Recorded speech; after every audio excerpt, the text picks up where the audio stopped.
All right, welcome back to the channel. It's your boy Fanon, and in this video, we're going to be in the 147-pound division and talking about one of the best fighters in boxing, in my opinion, Jaron Boots Ennis, who gives his opinion of Terence Crawford and Errol Spence, and from what I gather, is not that impressed with Terence Crawford. And I think it's an important conversation because this is a fight that very well may take place later down the road. Probably not with Terence Crawford, but could be with Errol Spence Jr. But let's talk about that in this video.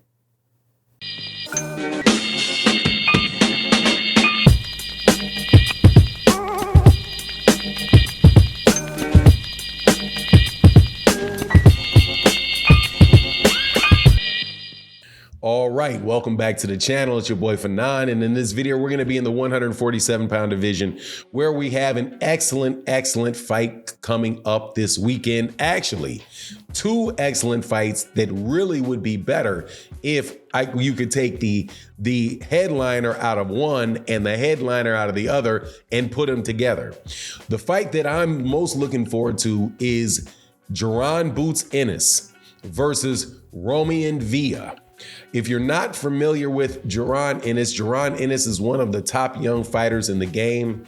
He is out of Philadelphia, terrific fighter, trained by his father, trained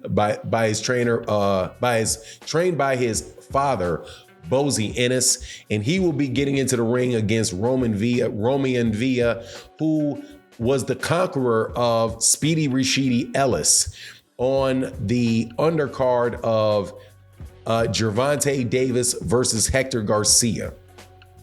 That fight should be a cannot miss exciting fight, unlike the fight that took place between Jaron Ennis and Karen Kukadjian, where Karen Kukadjian put on roller skates and just ran around the ring. Slight exaggeration, but not much of one.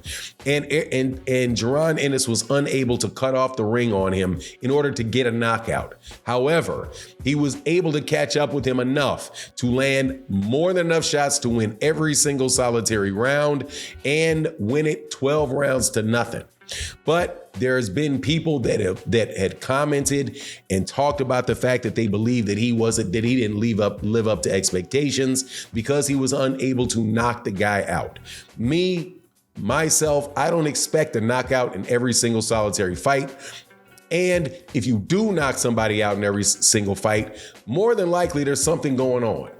Unless you're in the heavyweight division in Deontay Wilder, and I'm literally seeing something drop on these dudes' heads where any and everybody, no matter how high you get, there's special people like that. There's situations like Gervonta Davis, right? I'm not saying there aren't situations where guys get a lot of knockouts and that does, where they just are gonna knock out pretty much everybody they get in there.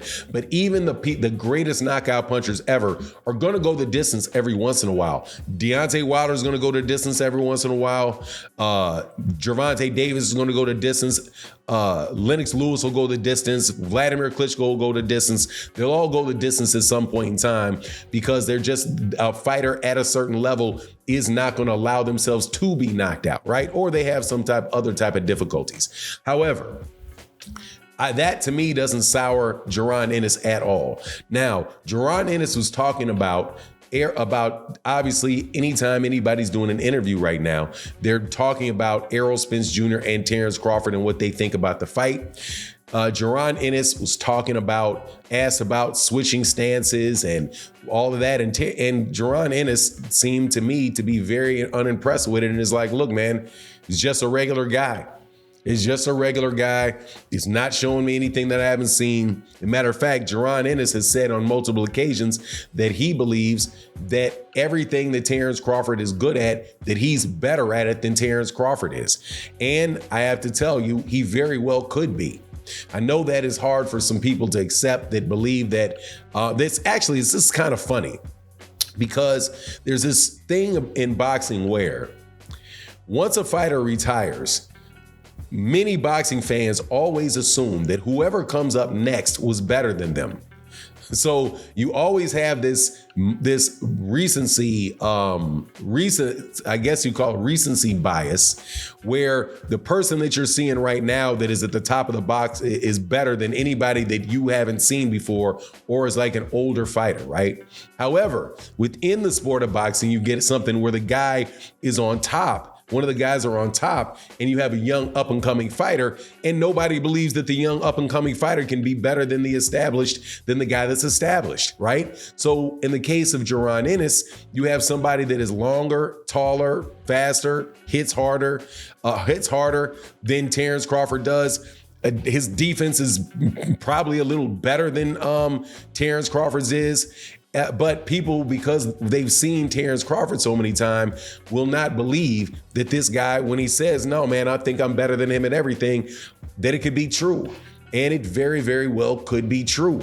And we will see as Jaron Ennis steps up and continues to fight people, right? How it pans out.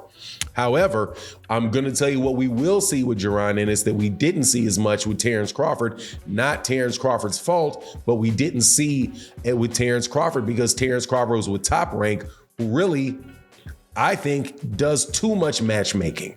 Overdoes their matchmaking, where their fighters are very rarely, if all the way up until for long periods of time, are never put in with anybody that can give them any pushback, right? Now, I think Terence Crawford was put in with fighters that could give him pushback early in his career with Top Rank when he fought Breedis Prescott and overcame that, fought Ricky Burns when he won his title. I guess maybe you could say Ray Beltran around that as well. But after that, most of these fights are things that are fights that we kind of knew what was going to happen and knew that he was going to win the fight going in. That I don't think is going to happen with Jaron Ennis because Jaron Ennis is fighting on Showtime. He's not technically a Al Heyman fighter, but he has a contract to fight on Showtime. So Showtime matches you up more, and at 47 pounds and 154 pounds. There's a lot of bodies out there, man. There's a lot of dudes out there that are really top-notch fighters who can challenge Jaron Ennis. So in order for him to get where Terence Crawford is, which is an former undisputed champion and without a doubt one of the best fighters in boxing, in order for him to be able to get there, he is going to have to really and truly fight his way through that. Similar to the way that Errol Spence Jr. has had to do that, similar to the way that Jermell Charlo has had to do that. There's just a lot of competition in those weight divisions. But I like Jaron Ennis' take on that. I agree, and I think that Terence Crawford is a very, very good fighter. However, I do believe that Jaron Ennis might be more talented, and coming from Philadelphia and having a very solid trainer, very fun, very, very, very, very solid defense. The biggest advantage I think that Jaron Ennis has over Terence Crawford is that defense. Now, you can also say, well, why aren't you talking about Errol Spence Jr.?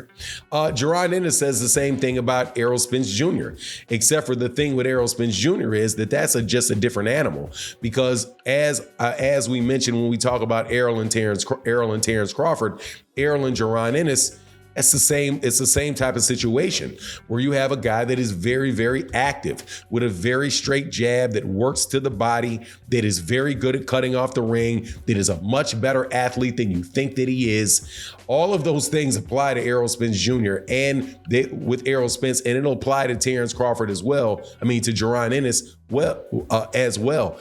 I would say the difference between Errol and Terence and Errol and Jaron is that Jaron, I think, is more fundamentally sound than Terence Crawford is. And so I don't know if there's going to be as many holes for Jaron as there is. I think that there will be with Terence. Also, at this age, Terence is not going to, I don't believe he could. I don't believe he's going to be moving around, shifting for 3 minutes around. I just don't see that. I haven't seen that in any of the fights that he's done. And if he does too much of that and he's unsuccessful at it, he's going to gas out. And if you gas out, that gets ugly. But anyway, that's my take on the matter. You let me know what you think in the comment section. Also, Virgil Ortiz, just wanted to put that in there. Virgil Ortiz may very well be that fight between he and Jaron Ennis that Errol and Terence are a couple years down the road, hopefully not too long down the road. Anyway, that's my take on the matter. You let me know what you think in the comment section. And with that, I'm out. Peace.